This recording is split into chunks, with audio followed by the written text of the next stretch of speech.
Buffer zones are in, but the UK's pro-abortion movement cannot rest. We're going to read into this piece from Open Democracy, you guys. Let's go.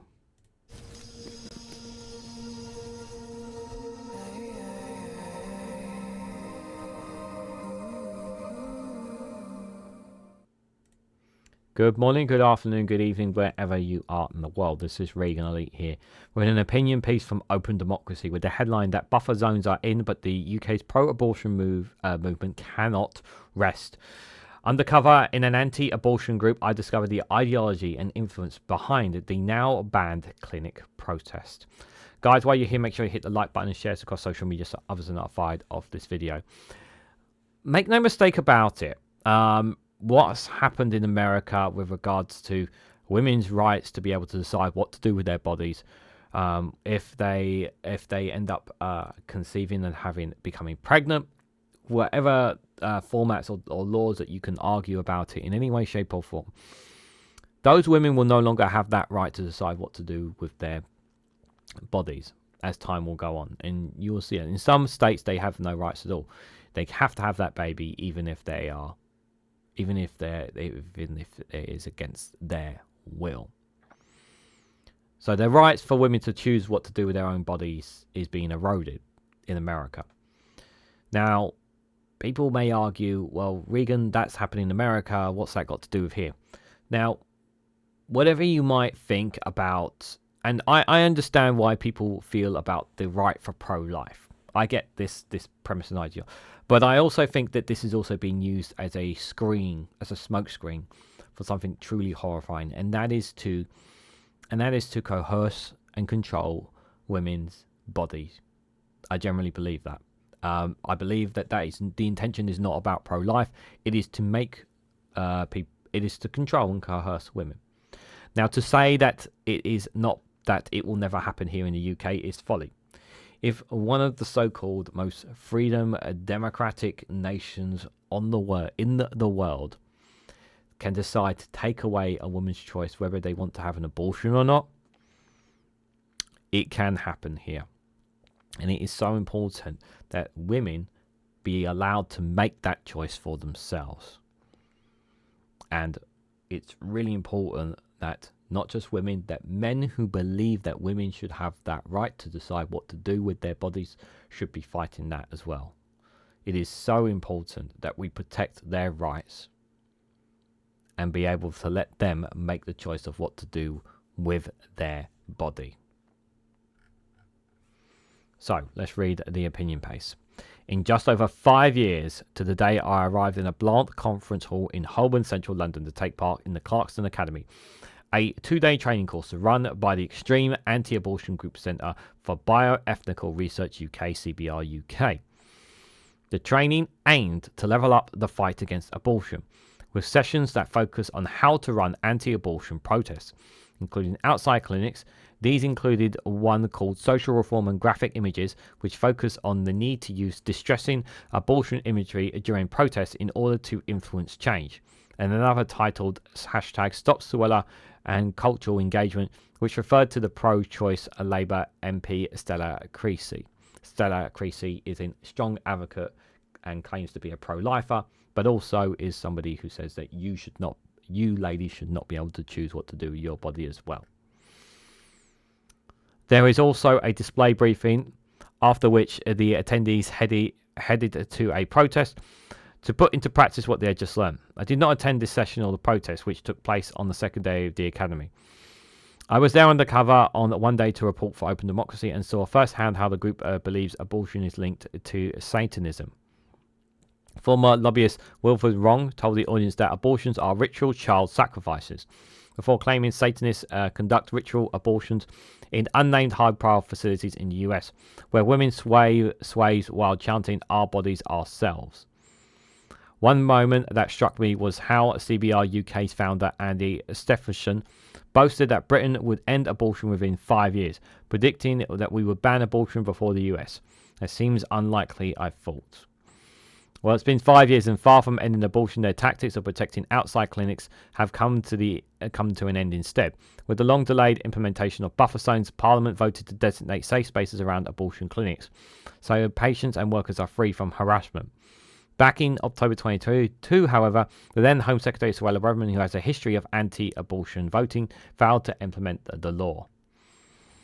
Louise McCudden, UK's head of external affairs and MSI reproductive choices, welcomed the news that the buffer zones will finally come into effect after years of fighting for national safe access zones. We are delighted that the government has brought them into force, she told Open Democracy. People seeking an abortion in England and Wales will now be able to access care without harassment or intimidation on the clinic doorstep. The move has proven controversial. Anti-abortion groups and their allies in the Conservative Party and some parts of the UK have accused the government of banning silent prayer, along with claims that buffer zones strangle freedom of speech. The reality is that people can continue to campaign against abortion almost anywhere. They just can't do it outside clinics where women are accessing safe and legal health care. But what is the history of anti-abortion protests outside clinics? Who are the groups behind this activity and the organisations empowering them? These protests tell an interesting story about the ideology and global reach of the movement determined to deny women their human right, and in the UK. It's a movement that starts with the far right. Remember, you want to take away the woman's choice to what to do with their body. This is what this is about. Our story starts with UK Life League. The group was founded in 1999 following concerns that a pro-life movement was failing to cut through with the public and more rational action was required. League Life started with a debate and argument will not achieve the necessary results. Well, people really need to be confronted with the grim and gruesome reality of abortion. The group achieved this by protesting outside hospitals with posters and postcards featuring graphic abortion imagery, a tactic picked by CBR UK. The tactic was a turning point for the movement. But what made the Life League more interesting is who founded it. Jim Dawson, the former British National Party fundraiser and is the founder of the anti-Islamic group Britain First, and was more recently found making videos for the far-right Knights Templar International, which aims to defend Christianity from barbaric hordes of cultural Marxists, homosexuals and Muslims, among other groups. You see where this is going, don't you? Dawson and his Life group help us to understand how modern anti-abortion movements is linked to far-right policies and conspiracies. The group viewed abortion as part of a conspiracy to replace white people with migrant people, otherwise known as the Great Replacement. In its supporter magazine Rescue, Life League warned of Muslim people and who speak of conquering Europe through the wombs of our women, and panicked that abortion immigration meant that the empty cradles, playgrounds, school chairs where our own children should be are occupied by aliens. The language is straight from the fascist playbook, reminiscent of Italy's fascist dictator Mussolini. More recently, via the Knights Templar, Dawson has raged against abortion as Satanistic, echoing CBR's UK. One particular disturbing Knights Templar video compares a British seaside scene in the 1970s with one from today, and described the increase in black and Asian people enjoying a stroll along the beach as a result of 50 years of contraception propaganda and literally millions of abortions. Such views remain fringe in the UK. The most recent social attitude survey shows that support for abortion is higher than ever. However, in the US, anti-abortion groups have been gaining political influence and power, and their war on buffer zones has significantly influenced over anti-abortion activity in the UK. And given the recent UK general election, US presidential election result with Donald Trump securing victory, although that there are some states that do have enshrined in their states' constitutions about the rights and protections of women in some states when it comes to abortion, Donald Trump may override all of that with his power. So if you think that in your state that you're going to be okay as a woman with your rights, I would not hold your breath on that from him. 40 Days of Life begin protesting outside of abortion clinics in the US in 2007, and it has since grown to reach 63 countries. Its latest biannual vigils, which kicked off on the 25th of September, will close on the 3rd of November, including protests in a dozen UK cities. The group's international coordinator, Robert Kjolkling, was until June this year on the board of CBR UK. which itself is the branch of a US Center for Bioethical Reform. This autumn alone, 40 Days of Life protests targeted clinics run by British Pregnancy Advisory Service, the BPAS, and MSI Reproductive Choices around numerous locations in the UK. During my brief time at the Clarkson Academy, I got small glimpses into their tactics. Protesters have plastic fetus models that they wave at women, as well as posters of graphic abortion imagery. They try to persuade women not to have abortions using disinformation, and of course, they pray. CBR UK claims it is meeting women with hope and love, but the reality is protesters intimidating and alarming patients and staff. The tactics of the UK branches of 40 Days in CBR are learnt from the US, and in particular with the legal charity Alliance Defending Freedom ADF, which provides funding and legal representation in the 2014 McCulloch v Coley cases that ruled buffer zones as unconstitutional. The ADF, which is funded in part by anonymous donors and Christian nationalist billionaires such as the Valdes Foundation, hoped to bring its cash and lessons from the US to the UK. Its local branch, ADF International UK, has campaigned against buffer zones and represent individuals arrested for so-called silent prayer outside abortion clinics. The charity receives annual grants from its US parent organisation and has more than doubled its US expenditure from $370,000 in 2018 to $770,000 today. They're going to push this as much as legally they possibly can. But despite its best efforts, ADF have been unable to replicate the US success. And now neither its clients nor 30 Days CPR or any other protesting group will be able to protest at abortion clinics. As McCulloch said, women in need abortion care can now access clinics without harassment, and healthcare workers can go to work free from intimidation. This is a big win, not least because of the unnecessary delays from the previous government.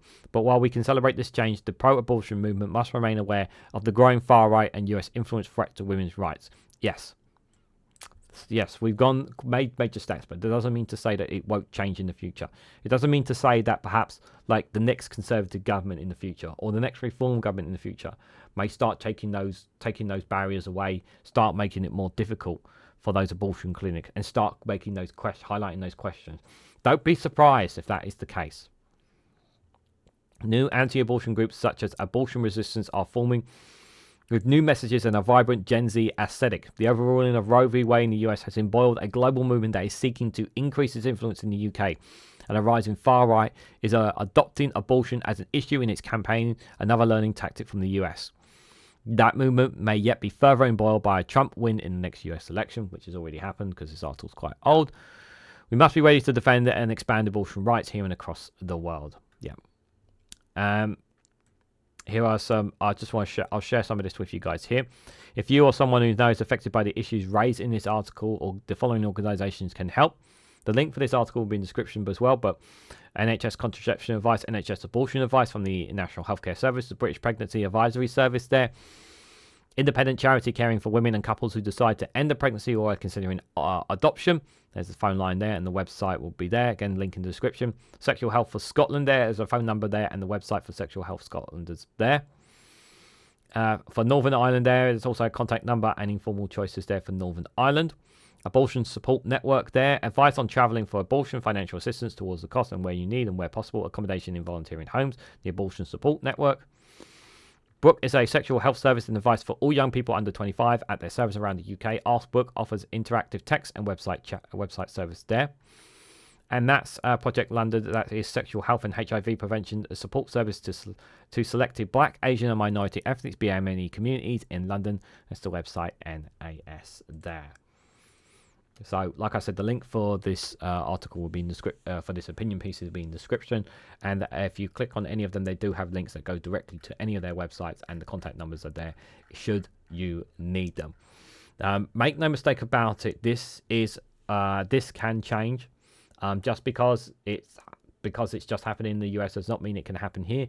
And they are trying to raise this group. They are trying to do anything and everything they can to take the same rights away from women that they're going to take in the US from here in the UK. We must ensure that they are protected. It is so important that the UK pro-abortion movement stays strong, stays on top of this, and does not get complacent in any way, shape, or form. And I don't know if or when the US will get their right, will have their where women will get their rights back or not. but it will be. It's gonna. I don't know if it's ever going to come back or if they're going to get eroded even further. It's going to be an outright ban. But in other countries, obviously, it's completely banned outright due to religious and certain beliefs. It is very concerning, to say the least, and we should be very fearful of that. But we should also be ready to fight for our sisters, our mothers, our daughters, for all women. So what do you guys think of this opinion piece? What do you make of the stories that was told in this? How do you feel about abortions? How do you feel about women's rights to be able to choose for themselves? Let me know your thoughts and more down in the comments section below. If you found this video informative, please hit the like button. We greatly appreciate it. Share this across social media so others are notified of this video. If you haven't subscribed already, please consider subscribing because it really does help support the channel. If you want to financially support me in the work that I do here on this channel, you can do so by becoming a YouTube member for as little as 99p, or you can join me on Rumble or Patreon for exclusive content on those platforms. So thank you all so much for watching, and I hope to catch you all very, very soon.